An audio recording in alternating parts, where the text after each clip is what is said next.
Le satellite que vous voyez sous forme de maquette fait en réalité 4,8 tonnes pour 36 mètres d'envergure.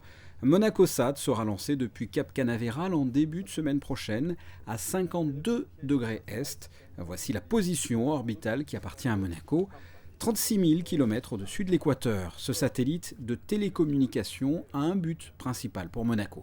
Eh bien, en fait, c'est de concourir à la réduction de la fracture numérique qui existe un petit peu tout autour du globe et dans des pays délaissés, moins développés, et donc d'offrir une possibilité d'accéder à l'information et de communiquer avec d'autres gens du globe sur des régions vraiment très, très, très éloignées. C'est un satellite de télécommunication. On couvre toute l'Asie centrale, Europe et toute la Nord d'Afrique, Middle East. C'est-à-dire c'est une grande couverture avec une grande puissance. Dans toute cette région, on peut faire des télécommunications, bien sûr les télévisions, les HDTV, et toutes les 3D des télévisions et Internet. C'est-à-dire toute la région peut connecter Internet avec notre satellite. En ce qui concerne la genèse de l'opération, la principauté dispose de cette position orbitale depuis 2005. Suite à un appel d'offres, l'administration monégasque signe en 2010 un contrat de licence avec la société monégasque Space System International, SSI.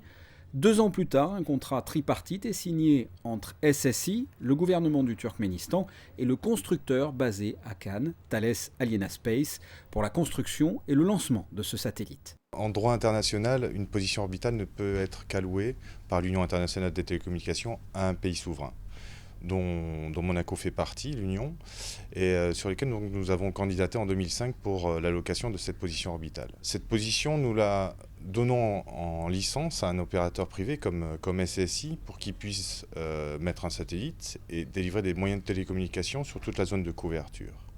Et en fait, dans le développement du satellite de SSI, le gouvernement du Turkménistan est venu voir SSI pour dire « j'ai besoin rapidement de moyens de télécommunication dans mon pays, et donc ce serait bien de faire une joint venture avec vous pour rapidement avoir accès à ce moyen ».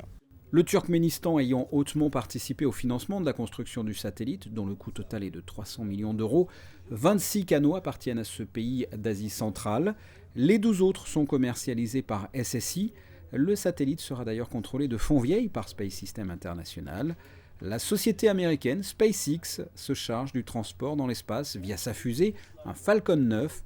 MonacoSat devrait être lancé à Cap Canaveral en principe si toutes les conditions le permettent ce lundi 27 avril.